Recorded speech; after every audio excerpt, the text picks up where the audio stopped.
कसले के गरे के गरेन अब त्यो व्याख्याको काम छैन। के व्याख्या गरौँ हामी? 2/3 सरकारले नागरिकमाथि गरेको दमनको के व्याख्या गर्नु? 34-34 वर्षसम्म यो देशलाई हरिकंगाल बनाएकाहरूको के व्याख्या गर्नु? त्यो व्याख्याले केही पनि हुँदैन। अब बदल्ने हो। यो देशलाई एउटा उचाइमा लिएर जान सक्ने क्षमतावान पुस्ता हामीले लिएर आएका छौँ। संसदलाई तपाईहरूले उस्तै परे एउटा बजेट भाषण बाहेक अरू हेर्न नसक्ने थलोको रूपमा बनाउनु भएको थियो। तर संसदका हरेक सेसनलाई नेपाली नागरिकले, युवा पुस्ताले आँखा झिमिक्क नपारिकन हेर्ने बनाउने रासोपा हो। चिन्ता नगर्नुहोस्, हामी सम्हाल्छौँ।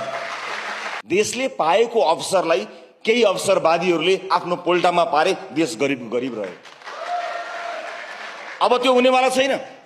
रासोपाको उपस्थितिमा तपाईँ हामीलाई साक्षी राखिसकेपछि अब त्यस्तो हुनेवाला छैन। इतिहासले दिएको यो अवसरलाई हामीले व्यक्तिगत लाभका लागि र पार्टीका लाभका लागि खर्च गर्नेवाला छैनौँ। देशको हितका लागि समर्पित गर्नेछौँ। कसले के गरे के गरेन अब त्यो व्याख्याको काम छैन। के व्याख्या गरौँ हामी? 2/3 सरकारले नागरिकमाथि गरेको दमनको के व्याख्या गर्नु?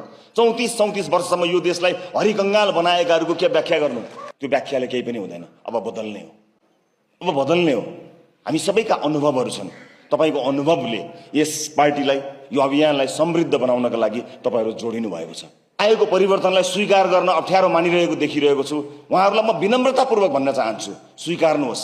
आफ्नो असक्षमतालाई स्वीकार्नुहोस्। मुलुक जर्जर अवस्थामा पुगिसकेको छ।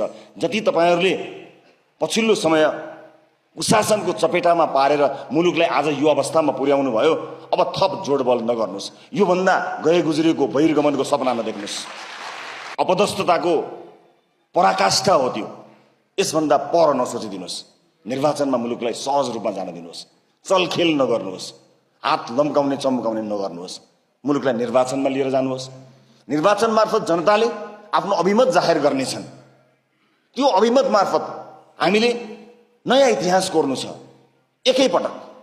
त्यो इतिहासलाई यहाँहरूले सक्नुहुन्छ भने योगदान दिनुहोस्, सक्नुहुन्न भने बिथोल्ने कोसिस नगर्नुहोला। किनकि मुलुक अब कुनै पनि किसिमको अप्ठ्यारो परिस्थितिबाट होइन, सहज परिस्थितिबाट अगाडि बढ्न चाहन्छ। हामी एउटा आरोप होइन, कयौं आरोपहरूमा लडिरहेका छौँ। कतिपयले लोकप्रियतावादी पपुलिस्टहरू मिले, यिनीहरूमा चाहिँ राजनैतिक परिपक्वता छैन भनेको पनि सुन्नु परेको छ।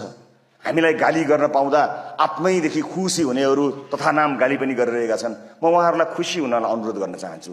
हामीलाई, हाम्रो पार्टीलाई, मलाई, मेरा नेताहरूलाई गाली गर्दा तपाईहरू तृप्त हुनुहुन्छ भने तपाईँ तृप्त भइरहनुहोस्। हामी त्यही गालीको चाङमा टेकेर यो देशको समृद्धिको सपना पुरा गरेरै छाड्छौँ। तपाईहरूले चिन्ता गर्न पर्दैन। नयाँ पुस्ता सक्षम छ, सबल छ। यो देशलाई एउटा उचाइ